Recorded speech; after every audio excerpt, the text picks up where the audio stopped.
Hi കൂട്ടുകാർ, അസ്സലാമു അലൈക്കും വറഹ്മത്തുള്ളാഹി തആല വബറകാതുഹു. 6ാം ക്ലാസ്സിൻ്റെ വാർഷിക എക്സാം അടുത്തു വരുന്നുണ്ട്. അപ്പോൾ നിങ്ങൾക്ക് ഉപകാരപ്പെടുത്താവുന്ന ഒരു വാർഷിക എക്സാമിൻ്റെ മസായിലുൽ ഫിഖ്ഹിൻ്റെ ചോദ്യപേപ്പറുമായിട്ടാണ് ഇന്ന് വന്നിരിക്കുന്നത്. നമുക്ക് ചോദ്യങ്ങൾ നോക്കി ഉത്തരങ്ങളൊക്കെ മനസ്സിലാക്കാം.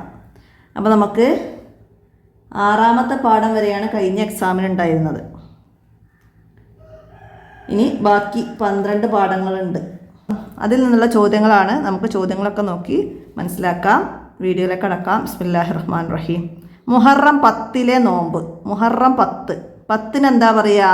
അഷറ എന്ന് പറയും അല്ലേ? അപ്പോൾ ആഷൂറ എന്നതാണ് മുഹറം 10-ന്റെ പേര്. നമ്മൾ മനസ്സിലാക്കിയാൽ മതി. മനസ്സിലായില്ലേ? മുഹറം 10-ലെ നോമ്പാണ് ആഷൂറ. മുഹറം 9-ന് താസി എന്ന് പറഞ്ഞാൽ 9 അപ്പോൾ താസുആ. അപ്പോൾ അതങ്ങനെ മനസ്സിലാക്കിയാൽ നമുക്ക് പെട്ടെന്ന് ഉത്തരം കണ്ടുപിടിക്കുക കേട്ടോ. അഷറ ആഷുറ 10, മുഹറം 10, താസിയ 9, താസുആ മുഹറം 9. അത് മനസ്സിലാക്കിയാൽ മതി. ഇനി 7 പ്രാവശ്യം പരിശുദ്ധ കഅബയെ ചുറ്റലാണെന്ത്? പരിശുദ്ധ കഅബയെ ചുറ്റലാണ് തവാഫ്. 7 പ്രാവശ്യം പരിശുദ്ധ കഅബയെ ചുറ്റലാണ് തവാഫ്. ഇനിയോ അറഫയിൽ നിൽക്കേണ്ട ദിവസം. അറഫയിൽ നിൽക്കേണ്ട ദിവസം ദുൽഹിജ്ജ 9 9-ാം രാവിലെ മിനായിൽ രാപ്പാർത്തു പുലർച്ചെ അറഫയിലേക്ക് നീങ്ങുന്നു. ദുൽഹിജ്ജ 10-ന് മുസ്ദലിഫയിലേക്ക് പോകുന്നു. മുസ്ദലിഫയിലാണ് പിന്നെ പാർക്കുന്നത്. അപ്പോൾ ദുൽഹിജ്ജ 9-നാണ് അറഫയിൽ നിൽക്കേണ്ട ദിവസം. അടുത്തത് ഹംസത്ത് റളിയല്ലാഹു അൻഹുവിൻ്റെ ഖബർ സ്ഥിതി ചെയ്യുന്നത് ഉഹുദിലാണ് ഹംസത്ത് റളിയല്ലാഹു അൻഹുവിൻ്റെയും മുസഅബ് ഇബ്നു ഉമൈറിൻ്റെയും ഖബർ സ്ഥിതി ചെയ്യുന്നത്. അടുത്തത് വൻകുറ്റങ്ങളിൽ പെട്ടതാണ്. എന്താണ് വൻകുറ്റങ്ങളിൽ പെട്ടത്? പലിശ വൻകുറ്റങ്ങളിൽ പെട്ടതാണ്. ഷെയർ ബിസിനസ് എന്നതിൻ്റെ അറബിയാണ് ഷിർക്ക എന്നതാണ് ഷെയർ ബിസിനസ് എന്നതിൻ്റെ അറബി. അടുത്തതിന് ചേരുംപടി ചേർക്കാനാണ്. 2 സാക്ഷികളുണ്ടായിരിക്കൽ നിക്കാഹിൻ്റെ റുക്കിനാണ്. അപ്പം അതിൻ്റെ ബി എഴുതാം. അടുത്ത് വധുവും വരനും മഹറമാവാതിരിക്കൽ നിക്കാഹിൻ്റെ ഷർത്താണ്. അപ്പം അതിൻ്റെ ഡി എഴുതാം. ഇനി ഖുതുബ ദുആ എന്നിവ നിർവഹിക്കൽ നിക്കാഹിൻ്റെ സുന്നത്താണ്. ഇനി വിൽക്കുന്നവനും വാങ്ങുന്നവനും ഉണ്ടാവൽ എന്താണ്? കച്ചവടത്തിൻ്റെ റുക്കിനാണ്. വിൽക്കുന്നവനും വാങ്ങുന്നവനും ഉണ്ടാവൽ കച്ചവടത്തിൻ്റെ റുക്കിനാണ്. അപ്പം അതിൻ്റെ എഴുതാം. ഇനി മുസഫ് വാങ്ങുന്നവൻ മുസ്ലിം ആയിരിക്കൽ എന്താണ്? കച്ചവടത്തിൻ്റെ ഷർത്താണ്. കച്ചവടത്തിൻ്റെ ഷർത്താണ്. അപ്പോൾ മനസ്സിലാക്കാം. അപ്പോൾ അതൊക്കെ മറ്റു പോയിന്റുകളുണ്ട് പാഠത്തിൽ. അപ്പോൾ അതൊക്കെ വരാം മാറിയിട്ട്. കച്ചവടത്തിൻ്റെ റുക്കിനും നിക്കാഹിൻ്റെ റുക്കിനും കച്ചവടത്തിൻ്റെ ഷർത്തും നിക്കാഹിൻ്റെ സുന്നത്തൊക്കെ മറ്റു ഓപ്ഷനുകളൊക്കെ ഉണ്ട്. അപ്പോൾ അതൊക്കെ മനസ്സിലാക്കി പഠിക്കണം കേട്ടോ. ഇനി പൂരിപ്പിക്കാനാണ്. ഡാൻസ്, മദ്യം വിളമ്പൽ തുടങ്ങിയ ഹറാമായ കാര്യങ്ങൾക്ക് പണം ചെലവഴിക്കൽ എന്താണ്? ധൂർത്താണ്. അപ്പോൾ ഇവിടെ ധൂർത്താണ്. ഹറാമായ കാര്യങ്ങൾക്ക് പണം ചെലവഴിക്കൽ ധൂർത്താണ്.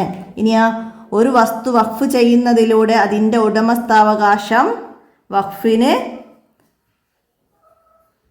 നഷ്ടപ്പെടും. ഒരു വസ്തു വഖഫ് ചെയ്യുന്നതിലൂടെ അതിൻ്റെ ഉടമസ്ഥാവകാശം വഖഫിന് നഷ്ടപ്പെടും. അപ്പോൾ ഇവിടെ വഖഫിന് എന്ന് എഴുതാം. അടുത്തതാ വാഹല്ലിൽ കുബ്ബത്തി ഡേഷ് കുബ്ബത്തി സയ്യിദുൽ കൗനൈനി അഫ്ളൽ ഖുറത്തൈനി. എന്ത് ചെയ്യുന്നു? വാഹല്ലിൽ കുബ്ബത്തി ഹലുറായിൽ കുബ്ബത്തി സയ്യിദുൽ കൗനൈനി അഫ്ളൽ ഖുറത്തൈനി. പച്ചക്കുബ്ബ കണ്ടപ്പോൾ അവർ വിളിച്ചു പറഞ്ഞു അല്ലേ? വാഹല്ലിൽ കുബ്ബത്തി ഹലുറായിൽ കുബ്ബത്തി സയ്യിദുൽ കൗനൈനി അഫ്ളൽ ഖുറത്തൈനി.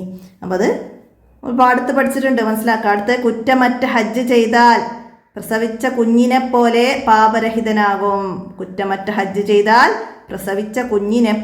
പാപരഹിതനാകും. അടുത്തതോ അൽ-ഉംറത്തു ഇലൽ ഉംറത്തി എന്താണ്? കഫാറത്തു ലിമാ ബൈനഹുമാ. അൽ-ഉംറത്തു ഇലൽ ഉംറത്തി കഫാറത്തു ലിമാ ബൈനഹുമാ വൽ ഹജ്ജ് മബ്റൂറു ലൈസ ലഹു ജസാഉൻ ഇല്ലൽ ജന്ന. നമ്മൾ പഠിച്ചിട്ടുണ്ട്. അപ്പോൾ ഇവിടെ അൽ-ഉംറത്തു ഇലൽ ഉംറത്തി കഫാറത്തു ലിമാ ബൈനഹുമാ അത് എഴുതണം. ഒരു ഉംറ മുതൽ അടുത്ത ഉംറ വരെയുള്ള എല്ലാ ദോഷങ്ങളും അല്ലാഹു തആല പൊറുക്കും. കുറ്റമറ്റ ഹജ്ജിന് സ്വർഗമല്ലാതെ പ്രതിഫലമില്ല. ഇനി എല്ലാ ചന്ദ്രമാസത്തിലും ഡേഷ് ദിവസങ്ങളിലാണ് അയ്യാമുൽ ബീദ്. ഏത് ദിവസങ്ങളിലാണ്? എല്ലാ ചന്ദ്രമാസങ്ങളിലെയും 13, 14, 15 ദിവസങ്ങളിലാണ് അയ്യാമുൽ ബീദ്. അതുപോലെ അയ്യാമു സൂദ് വരും. എല്ലാ ചന്ദ്രമാസങ്ങളിലെയും 28, 29, 30 ദിവസങ്ങളാണ് അയ്യാമു സൂദ്. അങ്ങനെയും വരട്ടാ, മനസ്സിലാക്കണം. ഇനി ഒറ്റ വാക്കിൽ ഉത്തരം എഴുതാനാണ്. എന്താണ്? മസ്ജിദുൽ ഹറാമിൽ വെച്ചുള്ള ഒരു നിസ്കാരത്തിൻ്റെ പ്രതിഫലം. മസ്ജിദുൽ ഹറാം ഒരു റക്അത്തിന് 1,00,000 പ്രതിഫലമാണ്.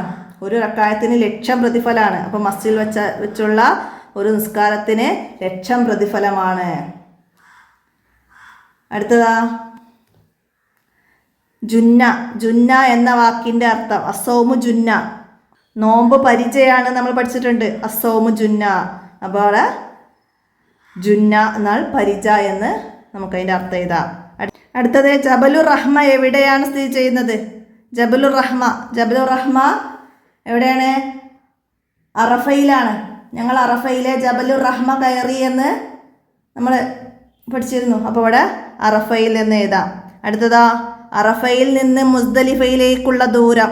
അറഫയിൽ നിന്ന് മുസ്ദലിഫയിലേക്ക് 6 കിലോമീറ്റർ ദൂരമാണ്.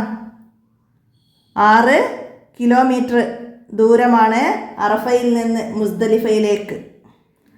അടുത്തത് മുൻപും ശേഷവുമുള്ള ഓരോ വർഷത്തെ ദോഷം പൊറുക്കുന്ന നോമ്പ് ഏതാണ്? അറഫ നോമ്പ്. അറഫ നോമ്പ് അനുഷ്ഠിച്ചാൽ മുമ്പും ശേഷവുമുള്ള ഓരോ വർഷത്തെ ദോഷം പൊറുക്കപ്പെടും. ആഷൂറാ നോമ്പ് അനുഷ്ഠിച്ചാൽ മുമ്പുള്ള ഒരു വർഷത്തെ ദോഷം പൊറുക്കപ്പെടും. അപ്പോൾ ഇവിടെ മുൻപും ശേഷവുമുള്ളത് അറഫ നോമ്പ്. അപ്പോൾ അറഫ നോമ്പ് എന്നില്ല. എവിടെ വെച്ചുള്ള 2 റക്അത്ത് നിസ്കാരമാണ് ഒരു ഉംറക്ക് തുല്യമായത്? എവിടെ വെച്ചുള്ള നിസ്കാരമാണ്? മസ്ജിദുൽ ഖുബാ. മസ്ജിദുൽ ഖുബായിൽ വെച്ചുള്ള നിസ്കാരം ഒരു ഉംറക്ക് തുല്യമാണ്. 2 റക്അത്ത് നിസ്കാരം ഒരു ഉംറക്ക് തുല്യമാണ്. അടുത്ത ഇനി ഒറ്റ വാചകത്തിൽ ഉത്തരം എഴുതാനാണ്. ഉംറയുടെ നിയ്യത്ത്. ഉംറയുടെ നിയ്യത്ത് എന്താണ്? നബൈത്തുൽ ഉംറത്ത വഹറംതു ബിഹാലില്ലാഹി തആല. ഞാൻ അല്ലാഹു തആലാക്ക് ഉംറ നിർവഹിക്കാൻ കരുതി. ഉംറ കൊണ്ട് ഇഹ്റാം ചെയ്തു. ഇഹ്റാം ചെയ്യുന്നതിന് ഉംറ നിയ്യത്ത് വെക്കലാണ് ഇഹ്റാം ചെയ്യൽ. മനസ്സിലാക്കട്ടാ. അടുത്തതാ പരിശുദ്ധ മക്കയിലെ 2 പുണ്യസ്ഥലങ്ങൾ എഴുതുക. പരിശുദ്ധ മക്കയിലെ നമ്മൾ പഠിച്ചിട്ടുണ്ട്. ജബലുന്നൂർ, ഹിറാ ഗുഹ, സൗർ ഗുഹ, ജന്നത്തുൽ മുഅല്ല. ഇതൊക്കെ പരിശുദ്ധ മക്കയിലെ പുണ്യസ്ഥലങ്ങളാണ്. ജന്നത്തുൽ മുഅല്ല ഖദീജ ബീവിയുടെയും നബി സല്ലല്ലാഹു അലൈഹി വസല്ലമയുടെ മകൻ ഖാസിം റളിയല്ലാഹു അൻഹുവിൻ്റെയും ഖബറുകൾ ഉള്ളത് ജന്നത്തുൽ മുഅല്ലയിലാണ്. അപ്പോൾ ഖദീജ ബീവിയുടെ മക്ബറ ജന്നത്തുൽ മുഅല്ലയിലാണ്. അതൊക്കെ മനസ്സിലാക്കണം കേട്ടോ. അടുത്തത് എല്ലാ വെള്ളിയാഴ്ചയും മാതാപിതാക്കളുടെ ഖബർ സിയാറത്ത് ചെയ്താലുള്ള നേട്ടം എന്താണ്? എല്ലാ വെള്ളിയാഴ്ചയും മാതാപിതാക്കളുടെ ഖബർ സിയാറത്ത് ചെയ്താൽ ദോഷങ്ങൾ പൊറുക്കുകയും നല്ലവരായി രേഖപ്പെടുത്തുകയും ചെയ്യുമെന്ന് ഹദീസിലുണ്ട്. ദോഷങ്ങൾ പൊറുക്കുകയും നല്ലവരായി രേഖപ്പെടുത്തുകയും ചെയ്യുമെന്ന് ഹദീസിലുണ്ട്. അടുത്തതോ പലിശയുമായി ബന്ധപ്പെട്ട് നബി സല്ലല്ലാഹു അലൈഹി വസല്ലം ആരെയെല്ലാം ശപിച്ചിട്ടുണ്ട്? പലിശ വാങ്ങുന്നവനെയും കൊടുക്കുന്നവനെയും അതിന് സഹായിക്കുന്നവരെയും അതിൻ്റെ എഴുത്തുകാരെയും നബി സല്ലല്ലാഹു അലൈഹി വസല്ലമ ശപിച്ചിട്ടുണ്ട്. അടുത്തത് വഖഫ് എന്നാൽ എന്ത്? വഖഫ് എന്നാൽ എന്താണ്? നിലനിൽക്കുന്ന വസ്തു ഹലാലായ മാർഗത്തിൽ ഉപകാരം ലഭിക്കാൻ വേണ്ടി മാറ്റിവെക്കലാണ് വഖഫ്. നിലനിൽക്കുന്ന വസ്തു ഹലാലായ മാർഗത്തിൽ ഉപകാരം ലഭിക്കാൻ വേണ്ടി മാറ്റിവെക്കലാണ് വഖഫ്. അപ്പോൾ നിങ്ങൾക്ക് മസായിലുൽ ഫിഖ്ഹിൻ്റെ ഒരുപാട് എക്സാമുകളൊന്നും നടന്നിട്ടില്ല. കഴിഞ്ഞ വർഷമാണ് ബുക്ക് മാറിയത്. അപ്പോൾ ആ ഒരു ചോദ്യപേപ്പറേ ഉണ്ടാവുള്ളൂ. അപ്പോൾ നിങ്ങൾക്ക് നമ്മുടെ സാധാ മദ്രസയിലെ 5ാം ക്ലാസ്സിൻ്റെ പൊതുപരീക്ഷ കഴിഞ്ഞതിൻ്റെ ഫിഖ്ഹുൽ ഇസ്ലാമിൻ്റെ ചോദ്യപേപ്പറുകളൊക്കെ നോക്കിയാൽ 90% ചോദ്യങ്ങൾ നിങ്ങളെ ഈ പാഠഭാഗങ്ങളുടെ ചോദ്യങ്ങളാണ്. അപ്പോൾ നിങ്ങൾക്ക് അതൊക്കെ ഉപകാരപ്പെടുത്താം. അതിൻ്റെ ലിങ്ക് വേണമെങ്കിൽ ഞാൻ താഴെ ഡിസ്ക്രിപ്ഷനിൽ കൊടുക്കാം. അതിൽ നിന്ന് നിങ്ങൾക്ക് ഓരോ പാഠത്തു നിന്നും വന്ന ചോദ്യങ്ങൾ നിങ്ങൾക്ക് മനസ്സിലാക്കാവുന്നതാണ്. അപ്പോൾ അടുത്തത് എന്താണ്? നിക്കാഹിൻ്റെ സുന്നത്തുകളിൽ നിന്ന് 2 എഴുതുക. നിക്കാഹിൻ്റെ സുന്നത്തുകൾ: മസ്ജിദിൽ വെച്ച് വെള്ളിയാഴ്ച രാവിലെ നിക്കാഹ് നടത്തുക, ഖുതുബ, ദുആ എന്നിവ നിർവഹിക്കുക, സ്വാലിഹീങ്ങളുടെ സാന്നിധ്യത്തിലാവുക, വലീമത്ത് നൽകുക. ഇതൊക്കെ നിക്കാഹിൻ്റെ സുന്നത്തുകളാണ്. വലീമത്ത് നൽകുക എന്ന് പറഞ്ഞാൽ നിക്കാഹ് കഴിഞ്ഞിട്ട് ഭക്ഷണം നൽകുന്നതിനാണ്. അതാണ് വലീമത്ത്. അപ്പോൾ ഇതൊക്കെ സുന്നത്തുകളാണ്. ഇനി എന്താണ്? ഒരു വാഹനം വാടകയ്ക്കെടുക്കുന്നതിനുള്ള നിബന്ധനകളിൽ നിന്ന് 2 എഴുതുക. വാഹനങ്ങളും വസ്തുക്കളൊക്കെ വാടകയ്ക്കെടുക്കുമ്പോഴുള്ള നിബന്ധനകൾ നമ്മൾ പഠിച്ചിട്ടുണ്ട്. എന്തൊക്കെയാണ്? ഇടപാട് നടത്തുന്നവർ പ്രായപൂർത്തിയും ബുദ്ധിയും ഉള്ളവരായിരിക്കുക. പിന്നെ വാടക നിർണിതമായിരിക്കുക. ഉപയോഗം ഹലാലായിരിക്കണം. ആ വാഹനം കൊണ്ടുപോകുന്നത് നമ്മൾ ഹലാലായ കാര്യത്തിനായിരിക്കണം. പിന്നെ ഈജാബും കബൂലും ഉണ്ടായിരിക്കണം. ഇതൊക്കെ വാഹനം വാടകയ്ക്ക് എടുക്കുന്നതിൻ്റെ നിബന്ധനകളാണ്. ഇതുപോലെ തന്നെയാണ് ബിൽഡിങ് ഒക്കെ വാടകയ്ക്ക് എടുക്കുമ്പോൾ കേട്ടോ. ബിൽഡിംഗ് ഉണ്ട്, പിന്നെ അതുപോലെ ഭൂമി, കൃഷിയിടം, അതൊക്കെ വാടകയ്ക്ക് എടുക്കാറുണ്ട്. അപ്പോൾ അതൊക്കെ മനസ്സിലാക്കുക. ഇനി 5 വരി കുറയാതെ ഉപന്യസിക്കാൻ വന്നത് കച്ചവടത്തെക്കുറിച്ചാണ്. കച്ചവടത്തെക്കുറിച്ചിട്ട് 5 വരി കുറയാതെ ഉപന്യസിക്കണം. നമ്മൾ 11ാമത്തെ പാഠത്തിൽ നമ്മൾ പഠിച്ചിട്ടുണ്ട് അല്ലേ. എന്താണ്?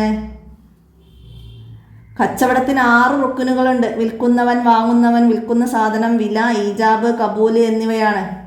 വിൽക്കുന്നവനും വാങ്ങുന്നവനും മുക്കല്ലഫായിരിക്കണം. മുസഫ് വാങ്ങുന്നവൻ മുസ്ലിം ആയിരിക്കണം. ഇവ ഷർത്താണ്. വിൽക്കുന്ന വസ്തു വിലയും ഉടമസ്ഥതയിലുള്ളതും നജസല്ലാത്തതും ഉപകാരമുള്ളതും ഏൽപ്പിച്ചു കൊടുക്കാൻ കഴിയുന്നതുമായിരിക്കണം. ഇതനുസരിച്ച് പുഴയിലെ മീന്, നജസായ എണ്ണ, വിനോദോപകരണങ്ങൾ, അന്തരീക്ഷത്തിലെ പറവ എന്നിവയെ വിൽക്കാനോ വാങ്ങാനോ പാടില്ല. അതൊക്കെ നമുക്ക് കച്ചവടത്തെക്കുറിച്ചിട്ട് എഴുതാം. അതുപോലെ മിഠായി, പച്ചക്കറി, മത്സ്യം പോലുള്ള ചെറിയ വസ്തുക്കൾക്ക്